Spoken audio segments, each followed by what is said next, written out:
YouTube channel. Today has been a very eventful day for me, and I'm sure after seeing the title of this video you already know what I'm going to talk about. So I'm just going to quickly talk about my pregnancy journey. I didn't really want to do segments of every little thing, so I was going to do everything at the end and just make one video. So the plan was to make this video in 2 weeks time, because I just finished my course just a week ago exactly. So I thought I had 2 more weeks to do this video. Well, things changed and I had to, rearrange all my plans, and I'll explain why I'm doing this video today rather than in 2 weeks. So basically, my pregnancy journey, well, this pregnancy has been one of the most eventful, one of the most fascinating, one of the most exciting, one of the most boring, one of the most scariest pregnancies, and I will come to each of these. So it was very fascinating because everybody knew I was pregnant before I knew I was pregnant. The mouths of Gambians actually blessed me with a baby, because everybody was saying that I was pregnant since I was in Gambia. I left Gambia in November 2020. So, but I was hearing rumors that I was pregnant and all of that, but I didn't even know I was pregnant. Well, this is my first baby that was actually conceived outside of the UK. So it was like, okay, so it's exciting, a little bit exciting after finding out that, oh yeah, this is actually my first baby that I conceived in my motherland. So that's one thing. The second thing is, I didn't know I was pregnant when I was in Gambia. I didn't know I was pregnant when I traveled to Senegal. I didn't know until maybe like a week in Guinea-Bissau that I was like, okay, yeah, I think I'm pregnant, And yeah, but before that, I had to travel to 3 different countries for me to find out that I was pregnant. But everybody knew I was pregnant before I knew I was pregnant. So, but anyways, their mouths and their gossiping blessed me. Gambians talk too much, and unfortunately, most of this was from family. And so, yeah, so they kind of blessed me in a way, because I wasn't planning on this pregnancy, because I already had my goals of my studies and everything. But then when it happened, I just had to accept it and say, okay, this is the way God wanted. And yeah, so that's the fascinating thing about it. The exciting thing about the pregnancy is that I went to 6 different countries with this pregnancy.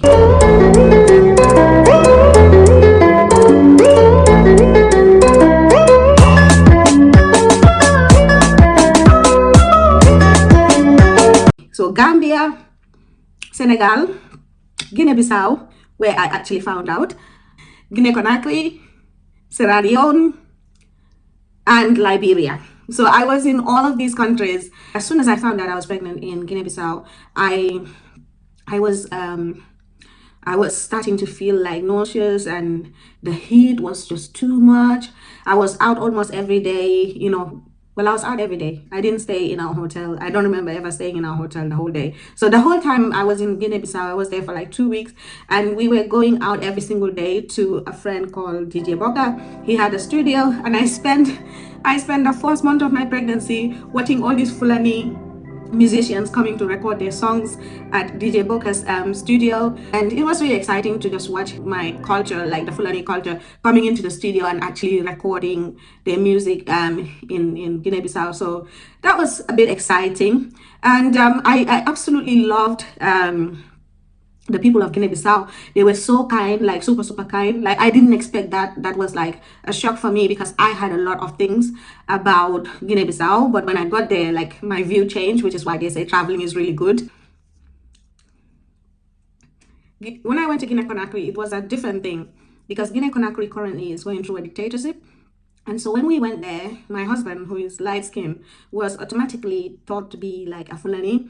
And so that brought a lot of issues for them to see that there was a Gambian Fulani coming into their country. And then they created a lot of nonsense for us, which ended up me having the most exciting thing happen to me, where I committed my first crime, like my first real crime in Guinea-Conakry. And I'm so proud of it. And you will have to wait for my video from Conakry to find out. But basically, they tried to treat us like criminals. So I did a criminal thing. And my husband was like, oh my God, what did you do? I was like, yeah, they're calling me a criminal. So I'm trying to, at least get the credit for it. But anyway, it was just all a big mess. Called in the end, I had to call the British embassy for them to get involved because of the way they were trying to violate our human rights. So I went and fought for my right. Yeah. Yes, I went and did, my advocacy work with this baby inside of me. Yeah, and then we got to Sierra Leone, and Sierra Leone was really nice. But for me, apart from the what's it called, sweet potato leaf, or the kreng kreng, you know how they make those. Yeah. Apart from that, I didn't enjoy the rest of the food apart from the grown soup. So I really struggled. Maybe that was because I was, going through this pregnancy, so I was very funny with food. So that was a big struggle for me being in Sierra Leone with this pregnancy, because I was vomiting a lot. Every single day I was vomiting, and so I couldn't just eat just anything. So the only thing I could eat was the sweet potato leaf, or the kreng kreng, or cassava leaf that they cook, which they do really good. For me, they're the best in that. So that was the only thing I could eat from their food, and the rest of it I had to go to a Nigerian restaurant. For some reason, this pregnancy took me to a Nigerian taste, so I was just eating pepper soup almost every day. So once I found out about this restaurant, this Nigerian restaurant near the beach, that was where we were going every day to get our food. So that was eventful. Then we got to Liberia. And oh my God, people in Liberia are the best. Liberia, they were the nicest, best people, like the most kindest people I have met in any country. They were super kind. I was really happy to have my husband there to witness their kindness with me, because it was just over the top. I was like, what, these people are treating us like kings and queens here. But they were really nice. The family we stayed with, I had this connection where the brother is in India, and he was living in Gambia, and he looked up to my mom as a mom. And so for me to go to his own family, and his mom and his dad treating us, with the most kindest, hospitality, was just mind blowing. I couldn't believe like how much these people went out of their way to just make us feel comfortable and welcomed and loved. It was just the best thing. So Liberia, thank you. I didn't go out, unfortunately, because, the pregnancy really got me down in the first few months. I'm not gonna lie, I was just always feeling sick and everything. So that's the exciting part of my pregnancy. So now let's go to the boring part. The boring part is when I got to the UK. Yeah, almost 4 months pregnant, I came back to the UK. So when I came back to the UK, I had missed like my initial appointments, because I missed the 12-week scan. I missed other appointments in between. And and I also missed my 16-week scan. And the reason why I'm saying is the most boring pregnancy is because when I got to the UK, you are not allowed to bring anybody with you to the appointments, not even your child. So I couldn't even go to appointments with anybody. So you had to go on your own. That's the boring part of my pregnancy, having to go to appointments on my own and not being allowed to take anybody with me because of COVID restrictions. And that's not just for me, that was for a lot of women.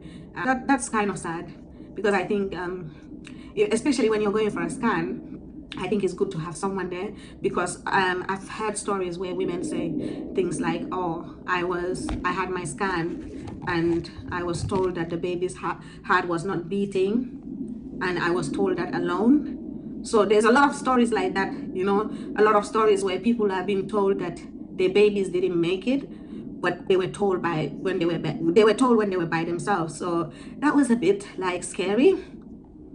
And my heart goes out to all those women that had to face that alone. I'm gonna come to my own in a bit. So that's the boring part of my pregnancy. So overall, in this pregnancy, I felt sick up until, let's say, 2 weeks ago. So I'm 37 weeks pregnant now, which means I am like 3 weeks away from my original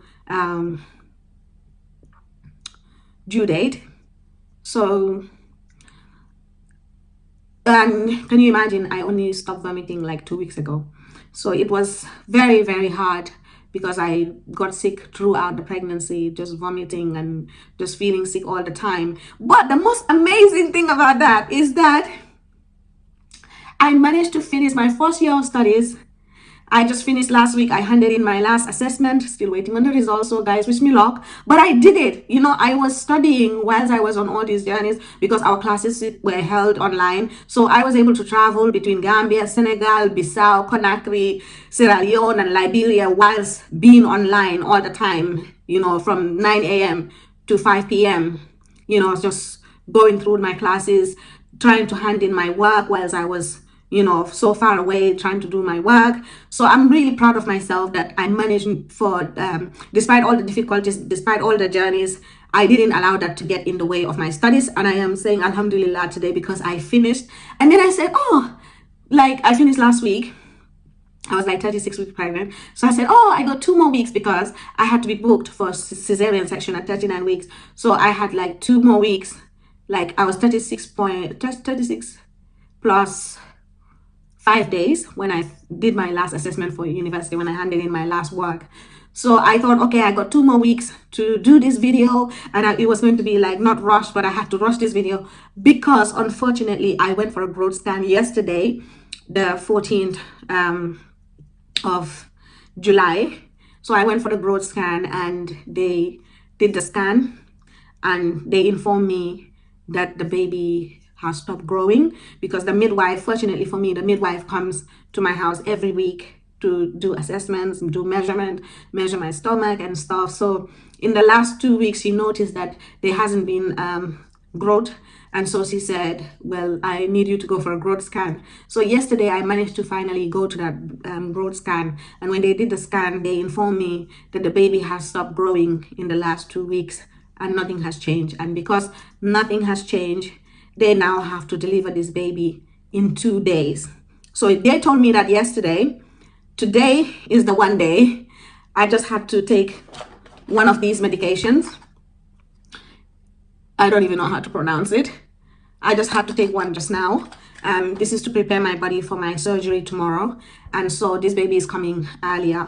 And I'm not surprised because, you know, when everybody is talking about your pregnancy when you didn't even know about it. And then even when we went on to know about it, then people are still talking about it. Like it's something special, like I'm the first woman to get pregnant or something, you know? So all those gamings, all those mouths, all those bad mouths, I'm not surprised that this baby is just stopped growing because, you know, the mouth is not good, which is why now I don't post anything, you know, like for me, I don't even usually post about my pregnancy anyway, because before my first living child, Aisha, I had a miscarriage.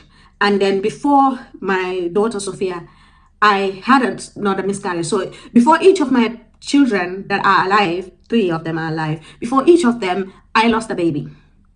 And so that's not the reason why I don't share it online, because when I had the first miscarriage, that time Facebook didn't even exist. When I had Aisha, I was like, you know, I like the knowing that I'm enjoying this news by myself. So I enjoyed that. And so I didn't announce it until the day she was born. And I just came out and said, hey, welcome my princess to the wall and stuff. And then everybody was like, oh my God, you was pregnant. And then when I had Sophia, the same thing happened. And when I had Mariam, the same thing happened. Sophia was the only one I announced on the day she was born because her father didn't initially want the pregnancy. And because he didn't want the pregnancy, he did the most horrible thing, which is not attend the birth. I was married to the guy. Why didn't you want to attend your daughter's birth? So I wanted to rub it in his face. So that's why I quickly sent the picture on Facebook so that he can be introduced to his daughter through social media. And I could only do it on the day she was born. And then she came out all looking like him and he was crying like, oh my God, she looks like me. I'm so sorry. What did you expect? Yeah, she was even bold like him when he was a baby. But anyway, that's another story for another day. But yeah, so basically, I have to have a cesarean section, and I will do another video just right after this one to explain to you why I need to have a cesarean section. And so, yes, you can, by the time you see this video, I have already given birth. So you can go right ahead and say, congratulations, I see. My baby's coming tomorrow. My baby's coming tomorrow. Now I need to go and eat because I have until midnight to eat my last meal because I can't eat, I think, at least 7 hours before the surgery. And I have to be at the hospital at 7 a.m. It's like midnight right now. So thank you. So that's been my pregnancy journey. It's been nothing special. And yeah, it's not secretive either. Please, guys, with my first pregnancy, second pregnancy, third living children, I have never come out to social media and said I'm pregnant. So I wasn't going to start that now. So this is my fourth child. And yeah, I can't wait to meet my baby tomorrow. It sounds exciting and scary at the same time, because you just found out like a day before that you're going to have this baby in 2 days. So that's a bit scary. And ooh, ooh, he's like, let them see me now, mommy. Let them see me now. So yeah, this is me right now. My baby's coming. He's kicking me so much right now. He's like, Mama, let them see me finally. They all wanted me to come. They were talking about me before I was even born. Now I'm here. Anyway, that's my pregnancy journey. So yes, it's been eventful. It's been fascinating. It's been exciting. It's been boring. It's been scary, knowing that I'm going to give birth tomorrow when I didn't plan it. I was planning for 2 weeks time, so that's why I thought I had a lot of time to do this video. I would have done it properly, but I'm sure you can forgive me that I only have 2 days notice. And today I had to be like super mom, because my oldest daughter, it was her last school play, and she insisted I should go there, and that she wanted me to meet her friends, because he's saying, oh, I need you there because I need you to reassure me, because she's feeling really nervous right now because she's going into junior school. Oh my god, Icy has a child that's going to junior school. I have a daughter that's going to junior school in 2 months. Wow. So yeah, my oldest daughter is going to grade 7. Excuse me. My oldest daughter is going to grade 7 in 2 months. So I feel kind of old, but not really, because check this video out when my daughter introduced me to her friends. Like, I'm the cool mom, you know, always on point and always, you know. But yeah, so thank you for joining me about this pregnancy journey thing. And my heart goes out to a YouTuber called Nicole. She passed away last year, and she was heavily pregnant, and she lost her life and the life of her unborn child. So that's another thing as well that I was also aware of, that I wasn't going to go and show my pregnancy until it was done, which is what I've always done anyway. But seeing Nicole's journey and seeing her experience on YouTube, and for her to go on to the last stages of her pregnancy and then dying, you know, that was a bit scary. So I'm not going to be posting this video until this baby, I know he's well, and you know, so by the time you see this video, you can just go right ahead and say, congratulations, I see. Yes. And I'm not planning to sleep tonight, because if I sleep, then I'll feel like, oh, what if I forget this? What if I forget? Even though I packed my bag since yesterday, so I packed my hospital bag, I pack everything, and you know, I'll have my bathing partner there, and you know, childcare is being arranged at the last minute. But my friends, you know, they've been so wonderful. They all came together and just, you know, gave me that strong support that I needed at this very time. Like yesterday, my next door neighbor came here. She brought me, you know, bags full of fruits, and earlier this week she cooked me soup. So I've had a lot of good people around me, and even though everything came last minute, alhamdulillah, I'm not worrying about anything right now, because I know they have my back and they're all covering for me, especially when it comes to the childcare. So I'm really grateful and thankful to Allah. I'm happy to be welcoming this baby. And you can watch the next video to find out the sex of this baby. You can also find out on another video about why I have to have C-section. And yeah, alhamdulillah for everything. I pray that this baby comes in peace, that he doesn't come with anything but God, he doesn't come with anything but angels, that he's protected, that he is blessed abundantly with humanity. That's my only prayer for my children. I hope that Allah blesses all my children with humanity, because once you have humanity, you have everything. You'll have love, you'll have respect, you'll have tolerance, and you'll be loyal to whatever cause that you choose. And I'm so grateful that at least with my first daughter, I see all of these things and more in her. She's like my angel, you know, and she guides her younger siblings. And yeah, that's my prayer for my children, for them to be full of humanity, kindness, love, and empathy. So yeah. This is my pregnancy video. It's been rushed, but alhamdulillah.